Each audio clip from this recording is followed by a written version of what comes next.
Religious education around the world is shut your eyes, rock back and forth, memorize the answers, and if you question, you'll get in trouble. Don't get curious, don't ask questions because that's blasphemous. That'll get you in trouble. The Quran itself, you cannot sit still without asking.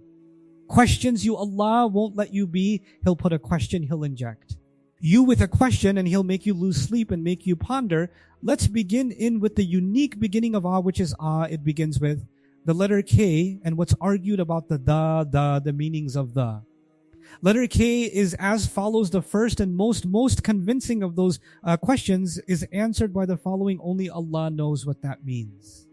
There's lots of speculation of what could mean. Some say that it's one of the names of Allah. Others say it's an oath, meaning Allah swears by the.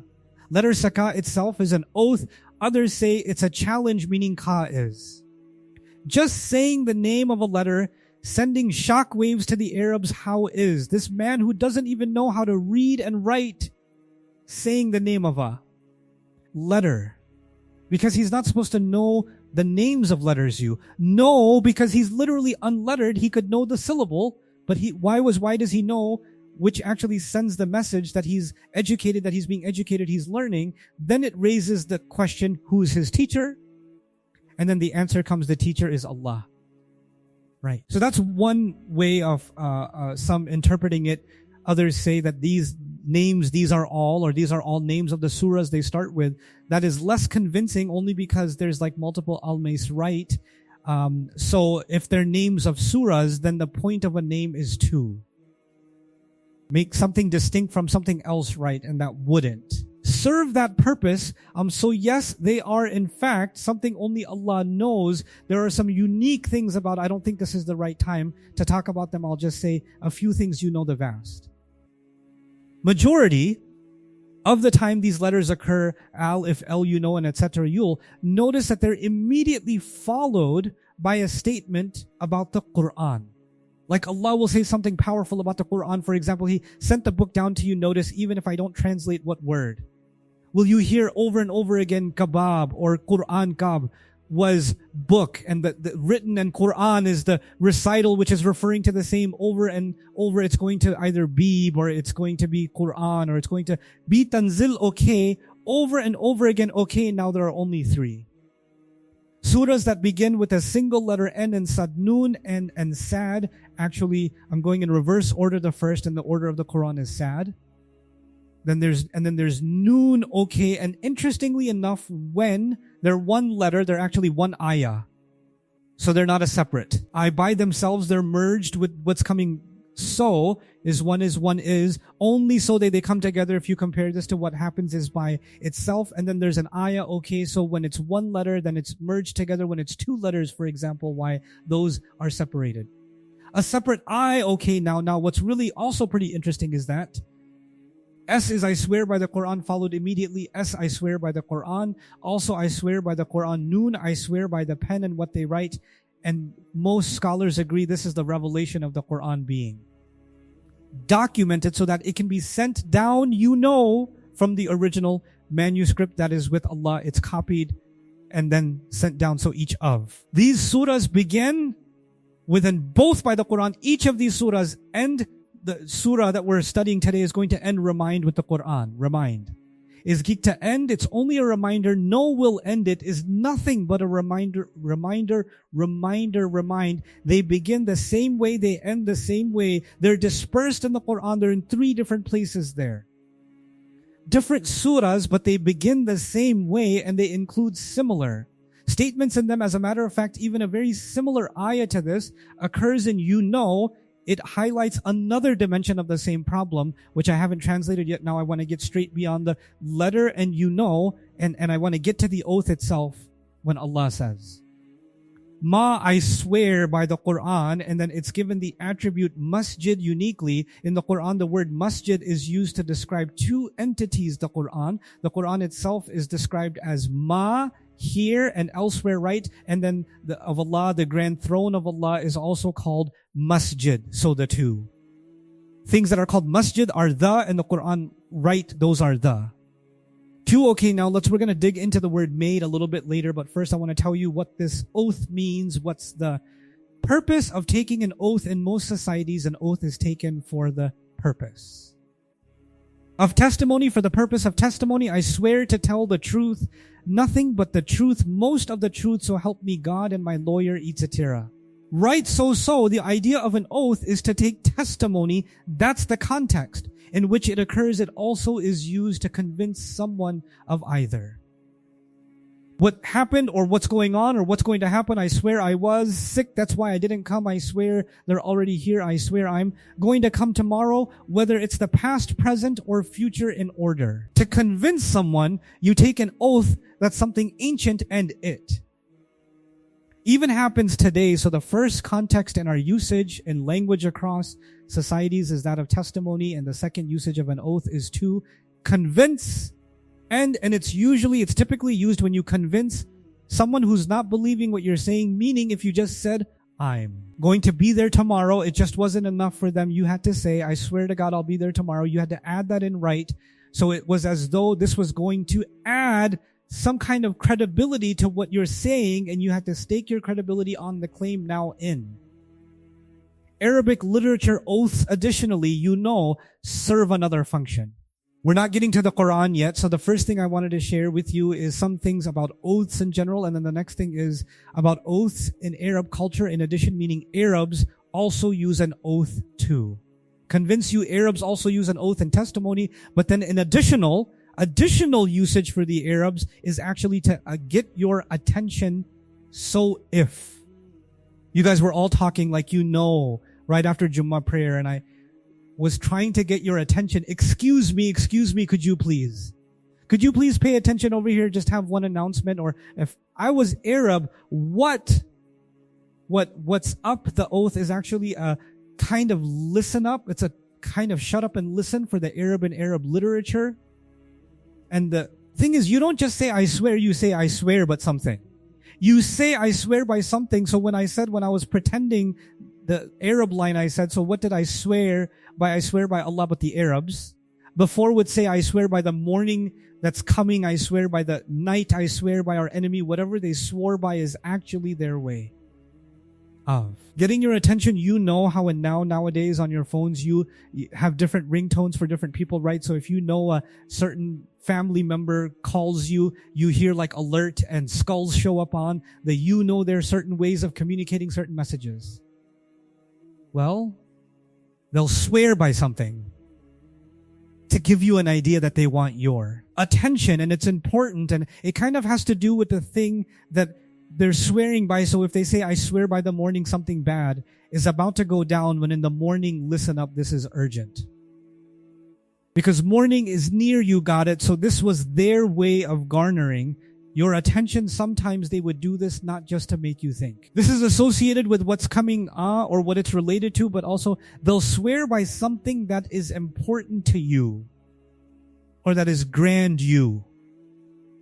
No, I swear by the stars. Really, this must be a big deal. What are you going to tell me? You know this. So the idea of a grand's now. The thing is, what you swear by has to be, this is one of the things in Arabic culture.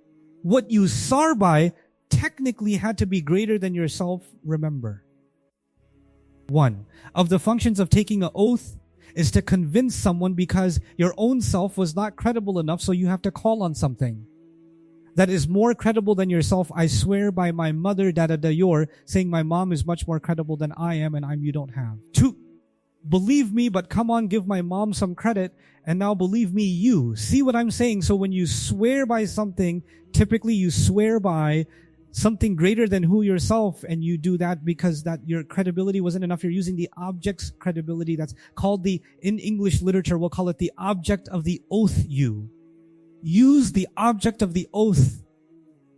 In Arabic, we call it, the Arabic term is the English, we say the object, the thing you're swearing by, it's used to give you credibility, and that's why by definition it has to be something greater than yourself. You can't say, I swear by my janitor, but you might say, I swear by the king, right? You can't say, I swear by my goat cuz. It just says a lot about your credibility that you think the goat has a better chance. You see what I'm saying? So this is important because you. No interpreters of the Quran, they said Allah swears by things. In the Quran, Allah swears by time, Allah swears by the morning, Allah swears by the night, Allah swears by the day, Allah swears by like the you know. The sun, the moon, He swears by the fig and the olive, and they would say.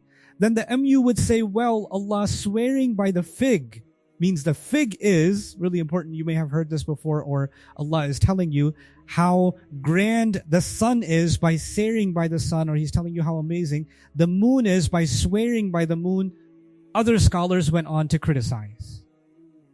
This view, and I agree with that position, the criticism of that view, if Allah wants to tell me something is great, He can tell me something is great. But if you use the convention that when you swear by something, you're trying to say that it's great, that was originally done to establish.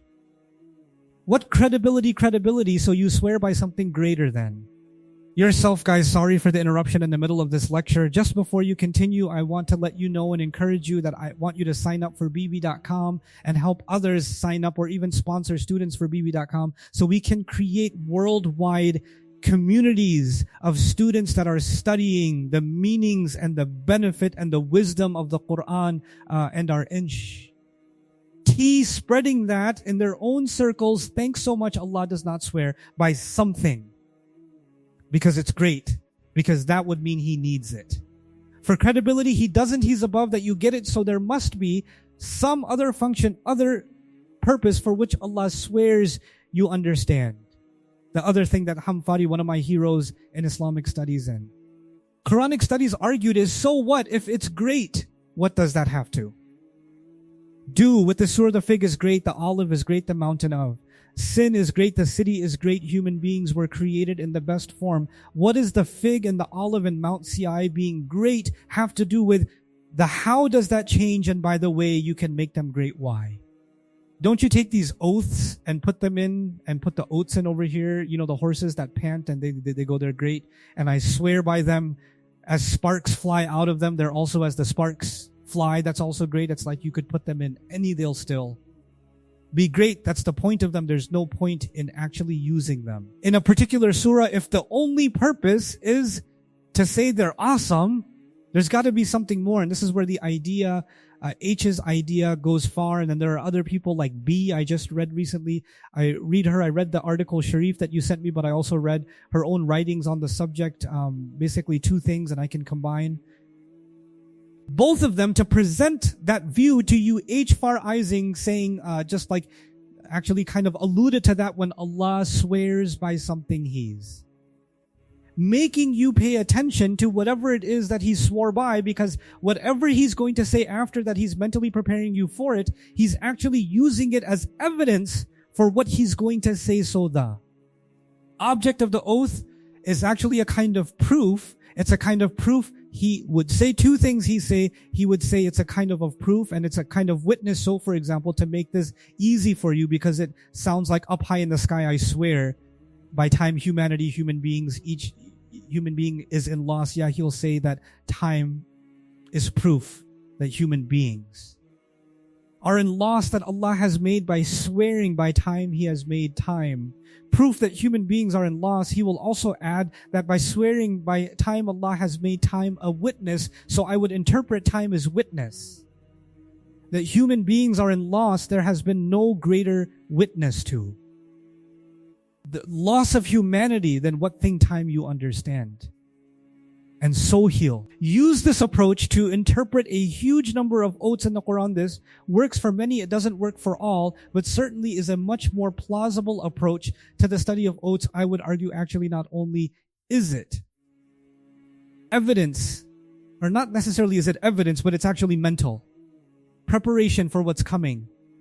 I think that covers the spectrum of it. When Allah takes an oath by something, He's actually taking your mind in a particular direction. And when He's taking your mind in that direction, He's now mentally preparing you for what is to come. It is true. And in many, many cases, it is in fact literally in an evidence. My favorite example is when Allah swears by panting horses that are going to raid in the middle of a morning, early morning, by the way, when you have a few horses.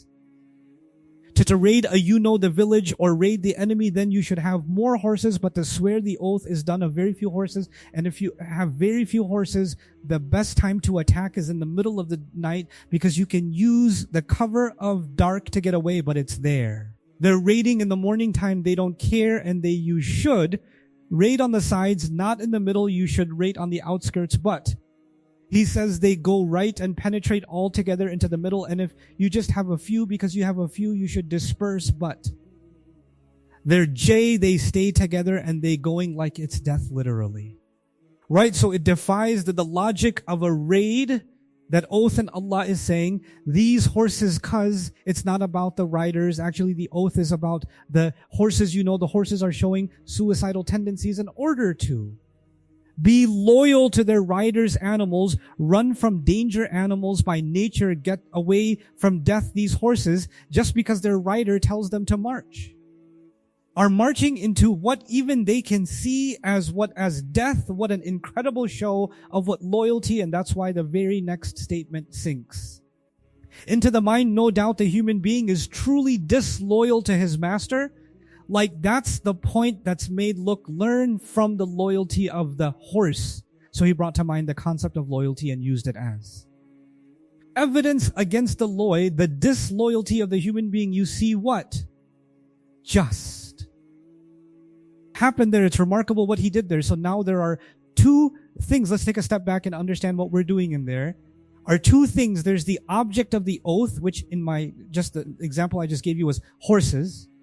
And there's the subject of the oath, which is human beings are disloyal. There's the object and there's the subject, and they're supposed to be related to each other in some unique way. But sometimes, actually multiple times in the Quran, Allah will mention an oath. He'll obviously give it an object, and He won't mention a subject. He just won't mention it. It's almost like saying, I swear to God, okay, see you look at her like you just took a no. You give me this grand object. Where's what subject? I need a subject, cause the reason you take an oath that is universal is you get somebody's attention, cause you're going to tell them.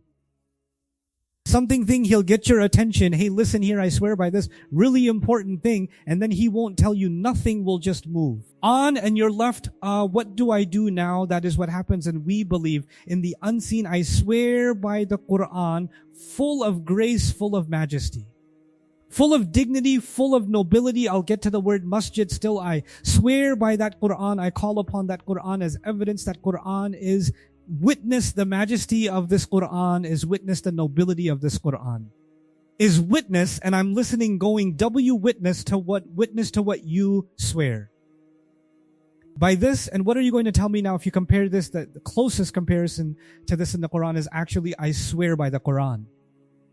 Full of wisdom. Okay, I'm going to bring a call upon the wisdom of the Quran as proof of what no doubt you are from those that have been sent. This wisdom is not humanly possible. I make the wisdom of the Quran a proof that you're a messenger. That's what he did in Surah. Why I was expecting something similar here. I was expecting him to say, oh God, okay, I got it. I was expecting him to say, by the grace, the nobility, and the majesty of the Quran, I swear and I call upon it as evidence you in fact are a messenger. You certainly are. He didn't say it. Question is, why didn't he say it? By the way, most extrapolate well. He did it in why, so it must mean the same thing here. That's what most have done.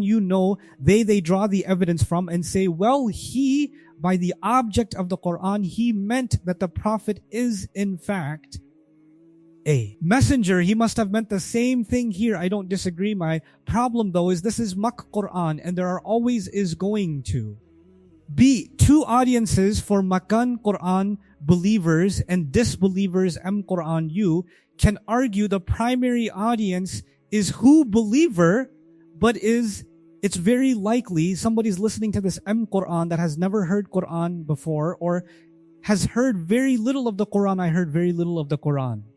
And they are also hearing, I am bringing the nobility of the Quran. I'm calling upon the nobility and the grace and the majesty of the Quran as witness to a fact that I shall not mention. What are they supposed to?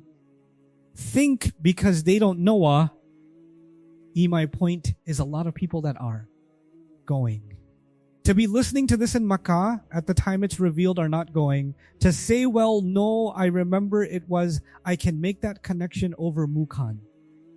Do that because they are a believing audience, but what about the original audience? We can't ignore that. We can't ignore that. And if you ignore that, you're ignoring the original logic of the surah, right? So we have to balance those two things. Sometimes from the Quran bringing to evidence from somewhere else in the Quran is helpful in us deepening our understanding, but the original understanding has to be this was communicated without background to people. This was given just straight, and there's no conclusive way of saying Yasin was already revealed and was revealed later. There's no way to say that we don't even know. Maybe Yin wasn't even revealed yet. Maybe that answer came late in the question. Came first. The point that I would humbly suggest is when Allah doesn't mention something He means not to mention something for a teacher. Mentioning something has an educational purpose and not mentioning something.